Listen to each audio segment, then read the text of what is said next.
Midnight horror স্টেশনের সমস্ত গল্প শুনতে সাবস্ক্রাইব করুন আমাদের ইউটিউব চ্যানেলে।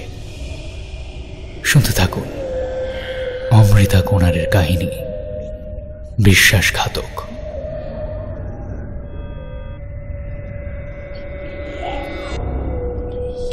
মানুষ অন্য মানুষকে ঠকাতে বড় ভালোবাসে। কেউ কেউ সুখের খোঁজে ঠকায়, আবার কেউ কেউ এমনি বড় সুখ পায় ঠকিয়ে। আচ্ছা, এই ঠকানোর, প্রতারণার, বিশ্বাসঘাতকতার কোনো প্রতিকার নেই, কোনো ন্যায় বিচার নেই বিশ্বাসঘাতকদের জন্য? দৈব শক্তির জেরে কোনো অমোঘ শাস্তিও তো নেমে আসতে দেখি না। তা বলে কি শাস্তি পাবে না বিশ্বাসঘাতকরা? শুনতে থাকুন অমৃতা কোনারের রুদ্ধশ্বাস কাহিনী বিশ্বাসঘাতক।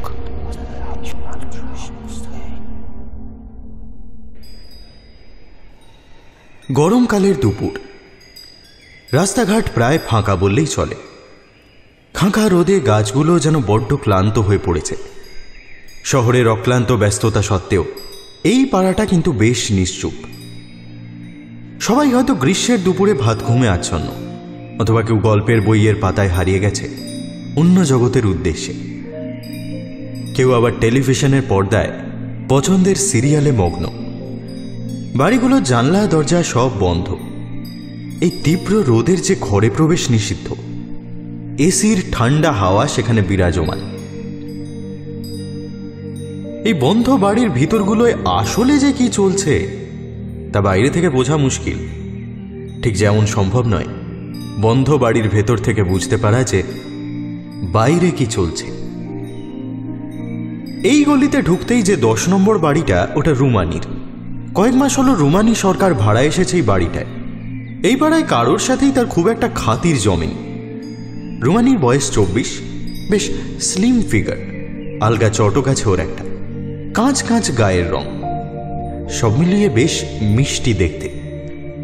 রুমানি কিন্তু এই আলস্য দুপুরে অবসর সময় কাটানোর মতো কোনো কিছু করছে না, বরং রান্নাঘরে এক মনে লেবুর শরবত বানিয়ে চলেছে আর গুনগুন করে চলেছে একটা ইংরেজি সিনেমার খুব পপুলার রোম্যান্টিক গান। তবে একটা নয়, 2 গ্লাস ঠান্ডা লেবুর শরবত। অর্থাৎ এই নির্জন দুপুরে তার একা থাকার পরিকল্পনা নেই, কারো বোধহয় আসার কথা আছে। হঠাৎ কলিং বেলটা বেজে উঠল। রুমানির গুনগুন থামল। এই ভর দুপুরে হঠাৎ কেউ বেল বাজালে অবাক হওয়াই স্বাভাবিক, কিন্তু রুমানির মুখ উজ্জ্বল হয়ে উঠল, কারণ সে জানে দরজার ওপারের আগন্তুকটি কে। পাশে রাখা রুমালটায় হাত মুছে দরজাটা খোলার জন্য সে এগিয়ে যায়। দরজা খুলতেই দেখা গেল দাঁড়িয়ে আছে বছর 29-এর একটি ছেলে। বেশ লম্বা, গায়ের রং অল্প শ্যামলা, ঠিক টল ডার্ক হ্যান্ডসাম বলতে যেরম বোঝায় ঠিক তাই। ছেলেটির নাম অরিত্র বোস। অরিত্রকে দেখে বেশ উত্তেজিত হয়ে উঠল রুমানি। তারপর একটু এদিক ওদিক বাইরেটা আর চোখে দেখে নিয়ে বলল, ভিতরে এসো তাড়াতাড়ি, কেউ দেখতে পায়নি তো? না না, সব দরজা জানলা বন্ধ তো, কে আর এই ভর দুপুরে বাইরের দিকে তাকিয়ে থাকবে বলো? রুমানি খুব সাবধানে দরজাটা বন্ধ করে অরিত্রর দিকে ফিরে একটু হাসল। অরিত্রও হাসল। তুমি একটু সোফায় বসো, আমি আসছি। রুমানি বসার ঘর থেকে বেরিয়ে রান্নাঘরে গেল। অরিত্র বসার ঘরটা ভালো করে দেখছে। বেশ সাজানো গোছানো, সারা দেওয়াল জুড়ে অনেকগুলো ছবি, কোনোটায় সাদা কালো, আবার কোনোটা রঙিন। সবগুলোই রুমানির ছবি। সোফায় যেখানে অরিত্র বসে আছে ঠিক তার পাশে রাখা টেবিলেও একটা রঙিন ছবি রাখা, কিন্তু সেটাতে রুমানি একা নেই, আছে আরেকটি ছেলে। এই ছবিটাই ফেসবুক প্রোফাইলে রুমানির কভার পিকচার। কি দেখছো ছবিটায়? শরবতের ট্রেটা হাতে নিয়ে ঘরে ঢুকলো রুমানি, একটা ক্ষীণ হাসি তার ঠোঁটের কোণে। না, তেমন কিছুই না, ভাবছিলাম তোমাদের দুজনকে বেশ মানিয়েছে। কিন্তু তাই বুঝি? এত প্রশংসাও সহ্য হবে না। এই নাও। শরবতের গ্লাসটা এগিয়ে দিল সে অরিত্রর দিকে। সোফায় হেলান দিয়ে টেবিলে রাখা ছবিটা হাতে তুলে নেয় রুমানি। ও সব সময় ব্যস্ত জানো। আমি তো কতবার বলেছি আমায় একটু সময় দিতে, কিন্তু ওর কাজের থেকে ফুরসত পেলে তো। তবে আমি এই বেশ আছি। একার ঘর, একার সংসার, একার জীবন। আর একার জীবন না, আমি তো আছি রুমানি, তোমার জন্য, শুধু তোমার জন্য। হ্যাঁ, ঠিকই বলেছ। ও এভাবে আমাকে দূরে না সরালে তোমার কাছে আমি আসতাম কিভাবে বলো? তাই একটা কথায় আমি খুব বিশ্বাস করি, যা হয় তা ভালোর জন্যেই হয়। রুমানির মুখে একটা অদ্ভুত হাসি লেগে আছে, যেন এই শেষ কথাটায় অনেক কিছু লুকিয়ে আছে। অরিত্র আর রুমানির আলাপটা ফেসবুকে। প্রথমে 1 মাসের বন্ধুত্ব, তারপরই প্রেম। খুব বেশি দিন হয়নি যদিও ওদের এই সম্পর্কে, কিন্তু এই কদিনেই বেশ ঘনিষ্ঠ হয়ে উঠেছে তারা। কফি শপে 3-4 বার দেখা, 2-1টা সিনেমা, 5-6 বার রেস্টুরেন্টে খাওয়া, এই সব কিছু এতদিন চলেছে। আজ এই প্রথম রুমানির বাড়িতে আসা অরিত্র, অর্থাৎ এই প্রথম একান্তে শহরের ভিড় এড়িয়ে তাদের প্রথম দেখা, নিজেদের একান্তে পাবার সুযোগ। অরিত্র কিন্তু প্রথম আলাপ থেকেই জেনেছিল রুমানি বিবাহিতা। অফিসের কাজে রুমানির স্বামীকে বাইরে থাকতে হয় বেশিরভাগ সময়, তাই সুযোগ সেভাবে নতুন করে খোঁজার প্রয়োজন পড়েনি তাদের। নিজের শরবতটা শেষ করে রুমানি দেখল অরিত্র শরবতটা তখনও বাকি। সে হেসে বলল, তুমি শরবতটা শেষ করে নাও, আমি একটু ফ্রেশ হয়ে আসি। 5 মিনিটের মধ্যেই আসছি, বুঝলে? বেশিক্ষণ ওয়েট করাবো না তোমায়। অরিত্র ঘাড় নাড়ল। আর তো কিছুক্ষণের ব্যাপার, এরপরই তো এতদিনের প্রতীক্ষার অবসান ঘটবে। এতদিন সে যেটা চেয়েছিল সেটাই হবে এবার। এমনটা অবশ্য প্রথম নয় অরিত্রর কাছে, অভিজ্ঞতা তার বহুদিনের।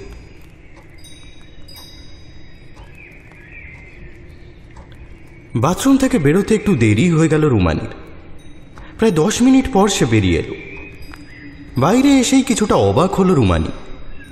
অরিত্র এখানে বসে নেই। এই বসার ঘরে কোথাও তাকে দেখতে পাওয়া যাচ্ছে না। রুমানি টেবিলের দিকে তাকিয়ে দেখল 2টো শরবতের গ্লাসই খালি পড়ে আছে। রুমানির মুখে আবার সেই অদ্ভুত হাসিটা খেলে গেল। অরিত্র, অরিত্র! কোনো রকম সাড়া শব্দ পাওয়া গেল না। এদিকে দরজাও ভেতর থেকে বন্ধ, সুতরাং বাড়ির বাইরে সে যায়নি। তাহলে গেল কোথায়?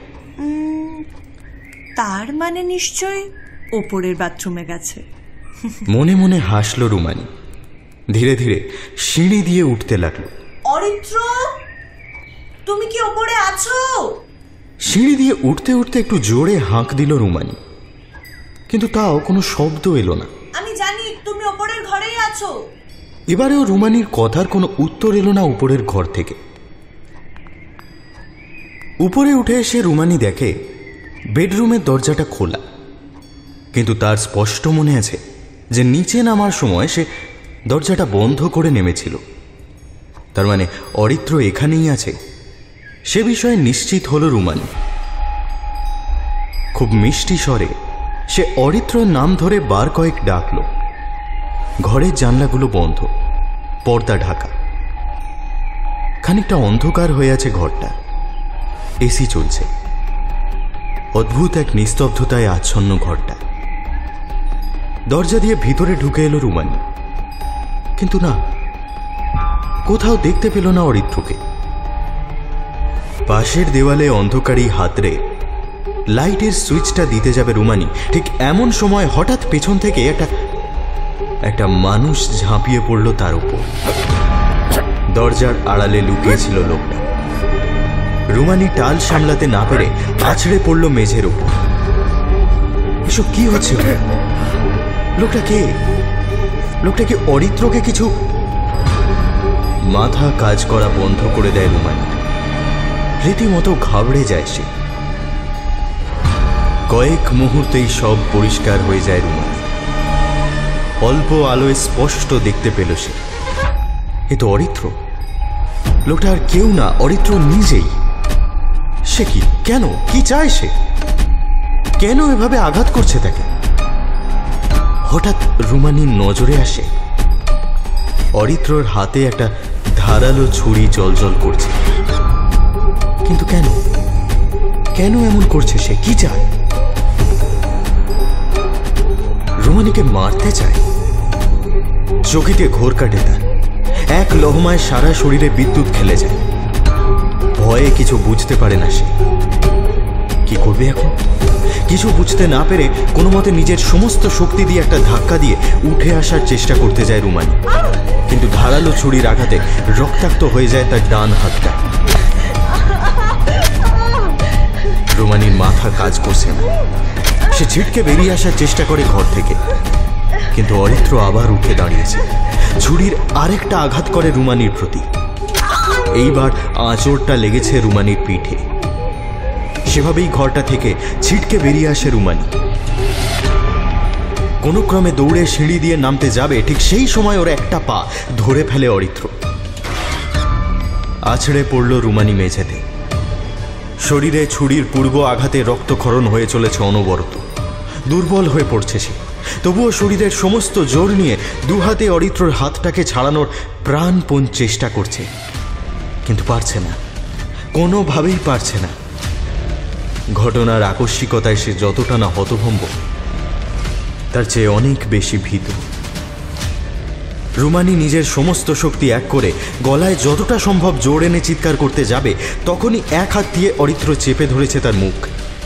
কোনোভাবেই চিৎকার সে রুমানিকে করতে দেবে না।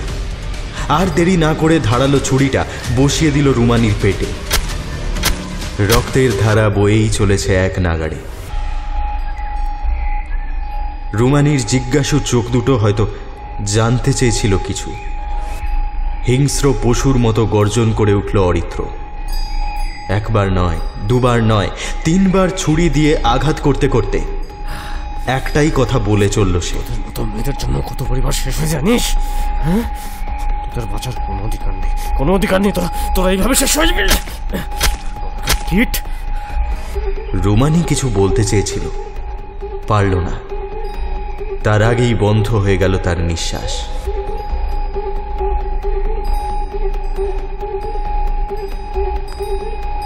অরিত্র বোস ছেলেটির আসল নাম নয়।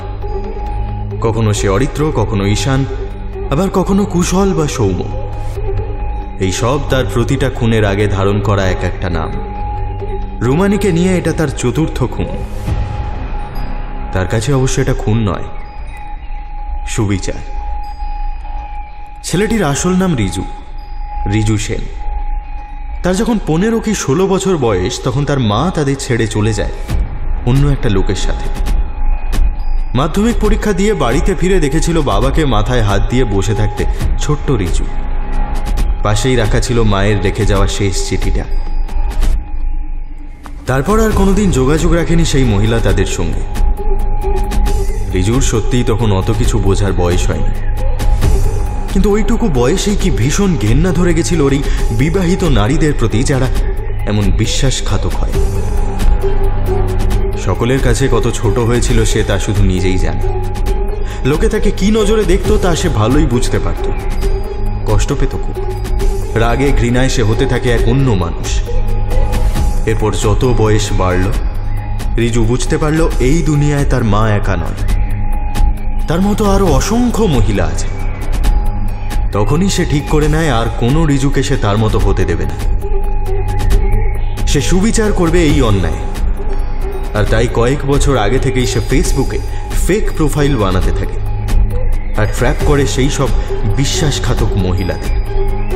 তারপর কয়েকদিন তাদের সাথে ঘনিষ্ঠ হওয়ার নাটক করে অর্জন করে তাদের বিশ্বাস, আর সুযোগ বুঝে একদিন সরিয়ে দেয় তাদের এই পৃথিবী থেকে, যেমনটা আজ রুমানির সাথে করল। রুমানির রক্তাক্ত দেহটা ছেড়ে উঠে দাঁড়ালো রিজু। তাড়াতাড়ি তাকে মিটিয়ে ফেলতে হবে সমস্ত প্রমাণ। রুমানির শরীরে গেঁথে থাকা ছুরিটা তুলে নিয়ে পড়ে থাকা দেহটাকে পাশ কাটিয়ে আসে সে। তারপর মনে এক পরম শান্তি নিয়ে গুনগুন করতে থাকে একটা বহু পুরনো গান। সিঁড়ি দিয়ে ধীর পায়ে নামতে থাকে। ঠোঁটের কোণে একটা বাঁকা হাসি খেলে যায় তার। কিন্তু এ কি, সিঁড়ি দিয়ে নামতে নামতে হঠাৎ মাথাটা কেমন ঘুরে যায় রিজুর। চোখের সামনে কেমন যেন সব অন্ধকার হয়ে যায়। রিজু কিছু বুঝতে পারার আগেই মুখ দিয়ে ফেনা উঠতে থাকে তার। অসহ্য জ্বালা করতে থাকে বুকের ভেতর, গলার ভেতর। সিঁড়ির শেষ ধাপটা নামার আগেই সব শেষ। লুটিয়ে পড়ল রিজুর দেহটা সিঁড়ির শেষ প্রান্তে। বিষটা তবে এইবার কাজ করেছে।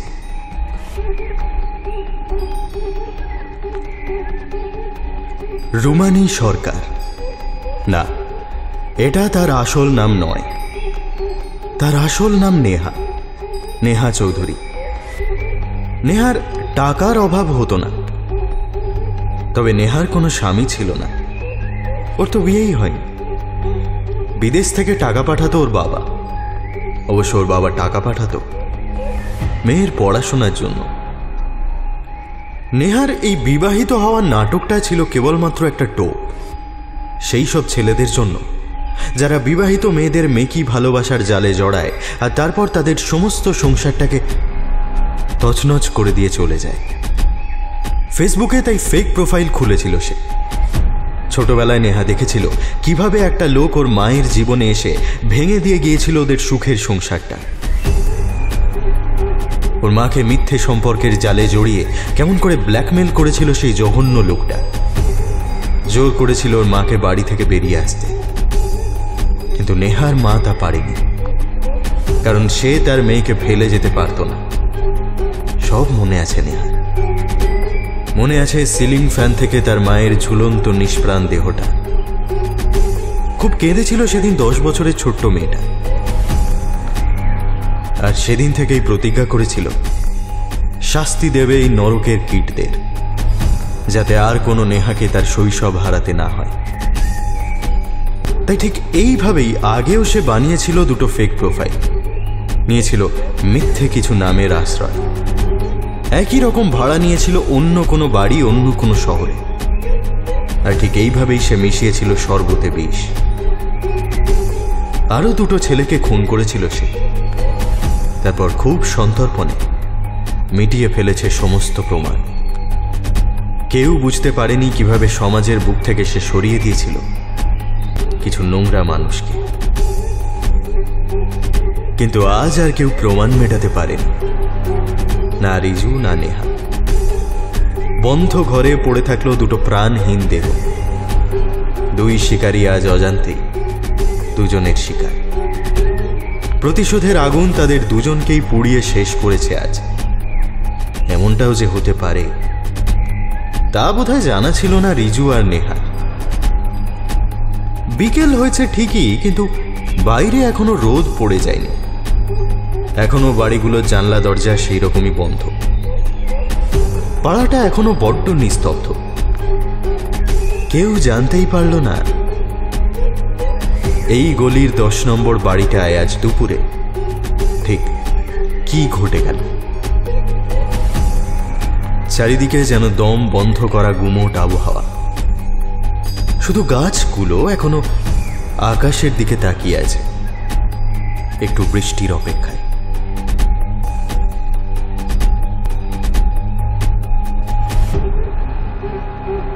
শুনছিলেন অমৃতা কোনারের কাহিনী বিশ্বাসঘাতক। আজকের গল্প পাঠে ছিলেন সায়ক আমান, বিভিন্ন চরিত্রে দেবদত্ত এবং অবন্তিকা।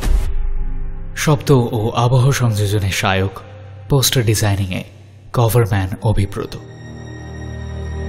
শেষ হল অমৃতা কোনারের বিশ্বাসঘাতক। সকলে খুব ভালো থাকবেন। শুভরাত্রি।